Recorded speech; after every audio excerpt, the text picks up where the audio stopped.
A mild day and a mild week continues. Quiet overall, but we do have a clipper bringing rain and snow for Monday evening. Could get a little slick in some spots tonight.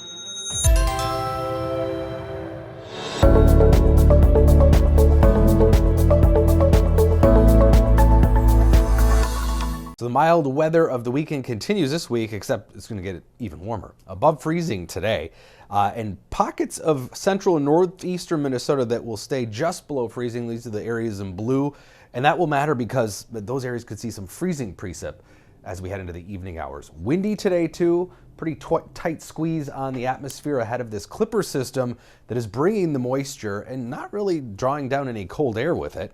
In fact, it'll be even warmer tomorrow in the next couple of days. But yeah, a little bit of a pressure gradient. The yellow lines are those isobars, the lines of pressure, and ahead of it, pretty breezy through the day today.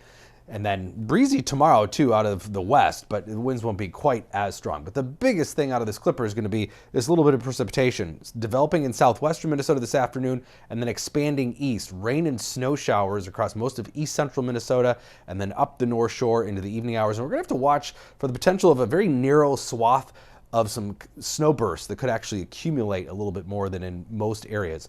Most of the models keep most of the accumulating snow just to the north and northwest of the Twin Cities, but some of them are a little further south, and we'll have to watch to see where does that band set up this evening, because in that you could get an inch or two of some slushy wet snow. Temperatures will be above freezing, so I don't anticipate it being real icy, but this is just one of the models, one of our rapid high resolution models that creates this narrow swath you can see of heavy snow. And then again, where temperatures are just below freezing, we could see at least a brief period of a light glaze of some ice, some freezing rain here where temperatures might just be 30, 31 degrees, but aloft temperatures are warmer. So that's mostly into central Minnesota, northwestern Wisconsin.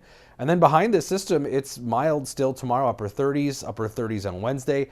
Even I think a shot at 40 in the Twin Cities and for a few spots in southern Minnesota. And the mild air is sticking around.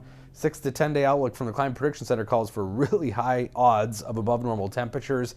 And it's not hard to see why. There's not really a lot of cold air around on our side of the hemisphere, and it's going to stay that way here for at least the next 10 days. This is the European model, and if you watch the pink, purple, whitish blob here, that's the coldest air. It stays up around the pole, Greenland, and then importantly into Siberia and Asia. And that means we stay on the milder side of things. And another thing that we watch, you hear a lot about the polar vortex. There's actually the one in the lower atmosphere and one in the stratosphere. Stratospheric one is one we keep a really close eye on. A very strong one this winter, looks to stay intact for now. There are some signs, a little chatter that maybe it could be disrupted, which could unleash cold air at the end of the month. But still very early to tell on that. But that's something we're going to be watching for any possible last gasp of winter cold air. 37 today, some of those evening rain and snow showers, and it is going to come right during that evening commute. Again, temperatures will be above freezing at the surface, so shouldn't get real icy, but could get slushy, and it will definitely probably slow things down a bit. Tomorrow, the sun is back, 38, near 40 on Wednesday, and staying in the above freezing territory Thursday. Next system could bring a few more rain and snow showers Thursday, just a touch cooler behind that. Friday and Saturday with temperatures mostly in the mid to upper 20s, but that's still above normal, and it looks as though we're back above freezing by Sunday.